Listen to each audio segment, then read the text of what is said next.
కళా జ్యువెలరీ మొట్టమొదటి factory outlet హనుమకొండలోనే అతిపెద్ద జ్యువెలరీ మార్ట్ డిసెంబర్ 14న గొప్ప ప్రారంభం. నమస్తే రమగారు. నమస్తే జయ. రమగారు, విక్రమ బేతాళ కథలు కొంత గ్యాప్ వచ్చింది కదా, మళ్ళీ ఏమన్నది ఒకటి చెప్పుకుందామా? చెప్తా. పట్టుబదలిన విక్రమార్కుడు మళ్ళీ శ్మశానం లోపల నడిచాడు. చెట్టెక్కి కళేవరాన్ని భుజం మీద వేసుకున్నాడు. రోడ్డు వైపుకి నడవడం మొదలుపెట్టాడు. బయటికి ఈ కళేబరాన్ని ఆశ్రయించుకుని ఉన్నటువంటి మన భేతాళుడు పక్కపక్క నవ్వాడు. రాజా, నీ ఓపిక్కి మెచ్చుకుంటున్నాను అని. మొన్నెవరో అడిగారు, ఆ కళేబరం ఎవరిది అని. ఎవరిదో తెలియదు. ఏ కళేబరం ఉన్నా దాన్ని ఆ భేతాళుడు ఆశ్రయించి ఉంటాడని చెప్తారు. సరే, నీకు మార్గాయాసం తెలియకుండా ఒక కథ చెప్తాను అన్నాడు. పూర్వం ఒక ఊళ్ళో దేవదత్తుడు అని ఒక ఆయన ఉండేవాడట. ఇతను చాలా దానశీలి. అడిగిన వాళ్ళకి లేదనకుండా దానం చేసేవాడు. దానాలు చేసేవాడు. సంపాదన ఉండేది వాళ్ళకి. పొలాలు, దొడ్లు, తోటలు, డబ్బు గిబ్బు దశకం అన్నీ ఉండేవి పాపం. కానీ దానాల వల్ల ఏమైంది, సంపాదన తక్కువ, దానం ఎక్కువ అయ్యి క్రమంగా డబ్బులు అడుగంటిపోయినాయి. డబ్బు లేదు. ఎవరైనా వచ్చి ఏదైనా అడిగితే ఇవ్వాలని ఉంటుంది ఆయనకి. అడిగారో ఇచ్చేయాలి, కానీ లేదు పాపం. లేదు. చాలా దిగులు పడిపోయాడు. ఇట్లా సంపాదన లేకుండా అయిపోయాము. పొలాలేమో పండలేదు. పొలాలన్నీ అమ్మేసి డబ్బులు తెచ్చుకుంటే ఎవరైనా అడిగితే అందులో నుంచి 10, 20 పాతికే ఇచ్చేస్తాడు. ఓకే. భార్య ఏమనేది కాదు. 3, 4 పిల్లలు ఉన్నారు ఆయనకి. సరే, మెల్లిగా వాళ్ళ పెద్ద మేడ కాస్త చిన్న ఇల్లుగా, తర్వాత గుడిసెగా మారిపోయింది. ఏదో పోషించేవారు, భార్య భర్త అవి ఇవి పనులు చేసి పిల్లల్ని పోషించుకునేవాళ్ళు. అందులో కూడా దానం చేసేవాడు. నాటి రాత్రి ఎవరో వచ్చి ఏదో అడిగారు. ఓ 10 రూపాయలు. ఆయన దగ్గర 4-5 రూపాయలు ఉన్నాయి అంతే. వాళ్ళ అవసరాన్ని తీరదు. ఇంత చాలా విరక్తి పుట్టింది. భార్యకి ఏం చెప్పాడంటే, ఏమే, నువ్వు ఇలాగ కూలి పనులకి ఎక్కడో చోటకు వెళ్తూ పిల్లల్ని పోషించు. ఎక్కడికైనా వెళ్ళి ఏదైనా సంపాదించుకొస్తా. ఈ సంపాదన లేని జీవితము, ఈ దానం చేయలేని దిక్కుమాలి బతుకు నాకొద్దు. ఓకే. ఎవరిని అడిగితే లేదనకుండా చెయ్యాలి మనం అంటే. ఆ భార్య ఒక పిచ్చిమార మాలకం ఒప్పుకుంది. అలాగే వెళ్ళరావయ్యా, నేను ఈ పిల్లల్ని నేను చూసుకుంటాను. ఆవిడ ఏదో రైతు కూలీలాగా ఎక్కడో పనిచేసి 4 గింజల బొడ్లు తెచ్చి పిల్లలు కాచిపోసి బతికేది. ఇతను బయలుదేరాడు. ఏ రకమైన సంపాదన అతనికి కుదరల. అయితే ఏమనిపించింది, చిచ్చి దానం చేయలేని దిక్కుమాలు బతికేందుకు, చచ్చిపోదాం అనుకున్నాడు. ఒక ఎవరి వాకిట్లోనూ ఉన్న గడ్డితాడు ఒకటి సంపాదించి, ఒక చక్కటి చెట్టు ఒకటి ఉంది దారిలో, దాని దగ్గర కూర్చున్నాడు. అయితే జనాల సమర్థన తగ్గిపోయి ఊరేసుకుందాం అనుకున్నాడు. ఆ చెట్టు మీద ఒక యక్షుడు ఉన్నాడు. ఆ ఊళ్ళో ఎవ్వరూ ఆ చెట్టు కింద కూర్చునేవాళ్ళు కాదు. అది కూర్చోవటానికి వీలైన చెట్టు కాదు, దాని నీడ. ఆ యక్షుడికి ఆశ్చర్యం వేసేది, ఎవ్వడూ చెట్టు కింద కూర్చోవటం నేను చూడలేదే. వీడు నీడ కోసం కూర్చున్నవాడిలాగా కనపట్టాల, వీడు ఎందుకు ఇక్కడికి వచ్చాడు అని జన సమర్థన తగ్గి చీకటి పడ్డాక దిగొచ్చాడు. అబ్బాయి, ఎవర్రా నువ్వు, ఏమిటంటే, నా పేరు దేవదత్తుడండి. మరి నేను ఇట్లాంటి వాడిని. దానం చేయని బతుకు కూడా ఒక బతికేనా బాబు, అందుకని చచ్చిపోదాం అనుకుంటే గడ్డితాడు తెచ్చానండి అని తాడు చూపించాడు. యక్షుడు అన్నాడు, అయ్యో, నీలాంటి వాడు చావకూడదురా నాయన. సిబి, దదీజీ, కర్ణుడు వీళ్ళంతా ఈ పనులే చేశారు. శాశ్వతంగా వాళ్ళ పేరుండిపోయింది. బతుకున్నన్నాళ్ళు దానం చేసే ఏర్పాటు నేను చేస్తా అని చెప్పి చిన్న అంత పెట్టి ఒకటి ఇచ్చాడు.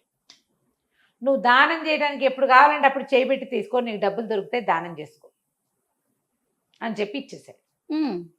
ఆశ్చర్యపోయాడు. పెట్టి చేత్తో పుచ్చుకొని బయలుదేరాడు. దారిలో ఎవరో ముష్టివాడి బాబు అని చేయి చచ్చాడు.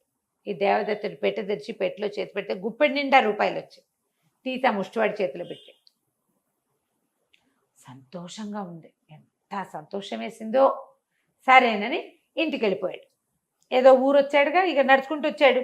వెనక్కి వెళ్ళిపోయాడు. చక్కనే ఆ ఇల్లు పెద్దది చేసుకుని, డబ్బులు తీసుకుని ఇల్లు పెద్దది చేసుకునే ఆలోచన ఏమీ చేయలే. దానం చేయటమే ఆయన కాన్సెప్ట్ అంతే. డబ్బులు దొరికేవి, చేయి పెట్టంగానే కావాల్సిన వాళ్ళకి ఇచ్చేవాడు. రూపాయి 2 మిగిలితే ఇంట్లో కావాల్సిన పప్పు ఉప్పు తెచ్చుకునేవాళ్ళు. భార్య పిల్లలు సుఖంగా తినేవాళ్ళు, అంతే. కానీ అతను ఆస్తులు సంపాదిద్దామని అతను ఏమీ ఊహ చేయలే. దానానికి డబ్బులుంటే ఇంకా ఆస్తులు ఎందుకు, ఇంక అక్కర్లేదు కదా, అలా ఉండేవాడు. అయితే ఆ ఊళ్ళో సంకర్షణుడు అని ఒక దుర్మార్గుడు ఒకడు ఉండేవాడు. వాడు ఎప్పుడో ఓసారి ఇలా వెళ్తూ ఎవరో డబ్బులు పుచ్చుకుని వీళ్ళ ఇంట్లో నుంచి వస్తుంటే చూశాడు. ఏమిటి ఏదైనా బాకీ ఇవ్వడానికి వచ్చారంటే కాదండి, నాకు 100 రూపాయలు అవసరమైంది, దేవదత్తుడి దగ్గరికి వస్తే ఆయన ఇచ్చాడు అన్నాడు. దేవదత్తుడే మాస్టివాడు, ఎప్పుడో ముష్టిబతికి అయిపోయింది వాడిది, డబ్బంతా ఏనాడో పోయింది, పొలాలు అమ్మేశాడు, మా బాబాయే కొన్నాడు పొలం అంతా, బంగారం వాళ్ళ ఆవిడ ఎప్పుడో అమ్మేసింది, వీడెవడికో 100 రూపాయలు ఇచ్చేంత దేవదత్తుడికి ఎక్కడుంది సీను, అలా ఆలోచించాడు. అంత లేదు ఇతనికి, ఉండడానికి వీల్లేదు. మనకి తెలిసే ఆస్తులు పోయినాయి, బంగారాలు రింగారాలు అన్నీ పోయినాయి. ఏమిటో చూద్దామని వెళ్ళి, ఏమైంది దేవదత్త, ఒక 50 వరహాలు కావాలోయ్, అవసరం ఉంది, మళ్ళీ ఇచ్చేస్తాలే అన్నాడు. ఇవ్వటం ఎందుకన్నా, నీకు కావాలంటే నేను ఇవ్వను అని లోపలికి వెళ్ళి డబ్బులు తీసి ఇచ్చాడు. ఆశ్చర్యపోయాడు. ఎక్కడిది అని అడిగితే బాగోదు, ఊరుకున్నాడు. అక్కడి నుంచి వారా వీరా ప్రతి వాళ్ళని వీళ్ళింటికి పంపేవాడు. 5 కావాలి, 10 కావాలి, 3 కావాలి, 2 కావాలంటే ఎవరు వెళ్ళినా డబ్బులు తెచ్చేసుకునేవాళ్ళు. తనే 1-2 సార్లు అవసరానికి వెళ్ళాడు, వచ్చేసినాయి. ఇది కాదని ఓ రోజు నిలదీశాడు. నాయన దేవదత్త, నీ దగ్గర ఆస్తి అంతా పోయింది కదా, ఎక్కడివి ఇవి ఎక్కడివంటే, ఒక యక్షుడు ఒక పెట్టిచ్చాడు, ముందు దేవుడు దయ అన్నాడు, వీడు ఒప్పుకోలే. ఓ పెట్టిచ్చాడు, ఆ పెట్టెలో చేయి పెడితే డబ్బులు వస్తాయి అంటే, ఇంకా నయం, నాకు ఇప్పుడు 100 రూపాయలు కావాలి, ఎక్కడ తీసివు నువ్వు అన్నాడు. అతను ఆ పెట్టె తీసుకొచ్చి పెట్టెలో చేయి పెట్టి 100 రూపాయలు తీసిచ్చాడు. ఆశ్చర్యపోయాడు సంకర్షణుడు, ఎంత బాగుంది, ఈ పెట్టె కొట్టేయాలి. ఆ రోజు రాత్రి మర్నాడు రాత్రి వీళ్ళింట్లో చేరి పెట్టె కొట్టేశాడు.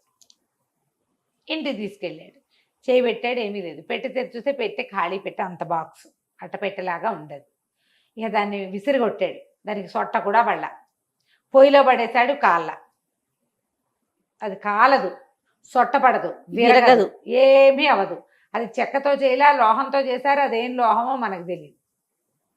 ఆటక మీద పడేశాడు. కానీ ఈయనకి పగ తీరలా, ఆ సంగతి దుర్మార్గుడు కదా.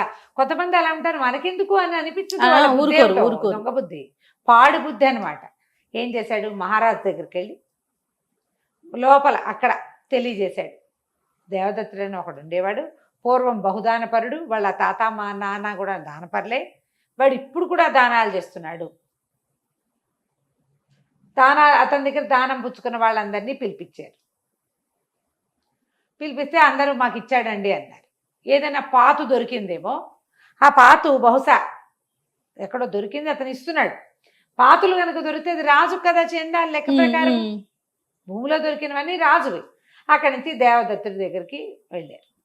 వెళ్ళి మంత్రి గారు వెళ్ళి అడిగాడు, ఏమండి ఒక 10 రూపాయలు మీరు దానాలు చేస్తారా, 10 రూపాయలు దానం చేయండి అంటే, చాలా దిగులుగా మొహం పెట్టాడు దేవదత్తుడు.